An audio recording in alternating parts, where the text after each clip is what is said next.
జ్యోతిషాస్త్రీత్యా ద్వాదశ రాశుల్లో 5వ రాశి అయినటువంటి సింహరాశి మిత్రులారా, మీరు మకా నక్షత్రం 1, 2, 3, 4 పాదములు, పుబ్బా నక్షత్రం 1, 2, 3, 4 పాదములు, ఉత్తరా నక్షత్రం మొదటి పాదానికి సంబంధించిన మీరు సింహరాశి వారిగా పరిగణించబడతారు. ఈ నెల మీకు శుభాశుభ ఫలితాలు ఎలా ఉన్నాయంటే, కాస్త ఈ యొక్క అష్టమ శని యొక్క ప్రభావం కనబడుతుంది. దీని ప్రభావం ఆరోగ్యం మీద మాత్రమే కనబడుతుంది, కానీ వృత్తి వ్యవహారాల్లో కాదు. అద్భుతంగా మిగతా గ్రహాలన్నీ కూడా అనుకూలంగా ఉంది. ఉద్యోగం ఉత్సాహంగా ప్రోత్సాహకరంగా సాగిపోతుంది. నిరుద్యోగులకి మంచి అవకాశాలు రాబోతున్నాయి. విదేశాలలో ఉద్యోగాల ప్రయత్నం చేసే వాళ్ళకి వస్తుంది. ఉద్యోగం చేస్తున్న వారికి పర్మనెంట్ కూడా వచ్చే అవకాశాలు ఉన్నాయి. వృత్తి వ్యాపారాల్లో అంచనాలకు మించి వ్యాపారం జరిగే అవకాశాలు బాగా ఉన్నాయి. ఆర్థిక వ్యవహారాలు సమయం బాగా అనుకూలంగా ఉంది. చిట్ ఫండ్స్, బ్యాంక్ లోన్స్ లేదా ప్రభుత్వం నుంచి పర్మిషన్స్ ఇవన్నీ కూడా ఎదురు చూస్తున్నారు కదా, అవన్నీ రాబోతున్నాయి. మీరే ఇతరులకు సహాయం చేసే స్థితికి ఎదుగుతారు. విదేశాల్లో విదేశీ కంపెనీతో కలిపి వ్యాపారం చేసే ఈ నెలలో అప్రమత్తంగా ఉండాలి. ఎల్సీ లేకుండా ఇవ్వకండి, జాగ్రత్త పడండి. వ్యాపారానికి కొత్త వ్యాపారం చేయడానికి సమయం చెడు కాదు, మంచి కాదు.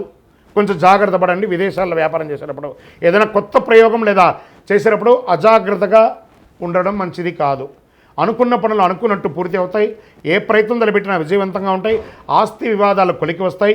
మిత్రుల సహాయంతో ముఖ్య వ్యవహారం అద్భుతంగా చేస్తారు. జాగ్రత్త పడండి.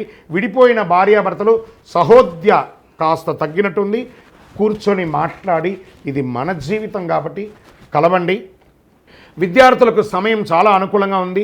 ఉన్నత విద్య చాలా మంచి ఫలితాలని, ప్రసిద్ధ కళాశాల లేదా విశ్వవిద్యాలయాల్లో మీకు ప్రవేశం పొందే అవకాశాలు ఉన్నాయి. ఆరోగ్యం, శస్త్రచికిత్స అవసరమయ్యే అవకాశాలు కనబడుతున్నాయి.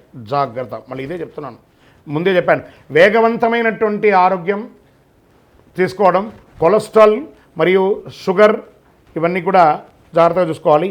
క్రీడారంగం వారికి చాలా అనుకూలంగా ఉందని కూడా చెప్పచ్చు. రాజకీయ నాయకులకి మిశ్రమం. ప్రజాక్షేత్రంలో వెళ్ళేటప్పుడు నోరు అదుపులో పెట్టుకొని వెళ్ళండి. షేర్ మార్కెట్ మిశ్రమం. మీడియా రంగం వారికి బాగుంది. సాఫ్ట్వేర్ రంగం వారికి బాగా ప్రెషర్ ఉంటుంది. నూతన ఉద్యోగ ప్రయత్నాలు కాస్త కష్టసాధ్యం మీద వస్తుంది.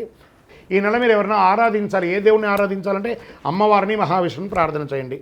దీనికైనా పరిహారం ఉందా అంటే, సూర్యోదయానికంటే ముందు నిద్రలేచి స్నానం చేసి సూర్య భగవానుడికి నీరు సమర్పించండి, అర్ఘ్యం సమర్పించండి.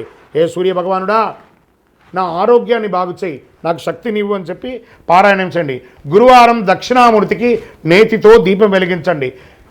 మీ యొక్క కులదైవం, ఇష్టదైవ దేవాలయంలో మీ వయస్సు సంఖ్య ఎంత ఉందో అన్ని నువ్వుల నూనె దీపం వెలిగించండి.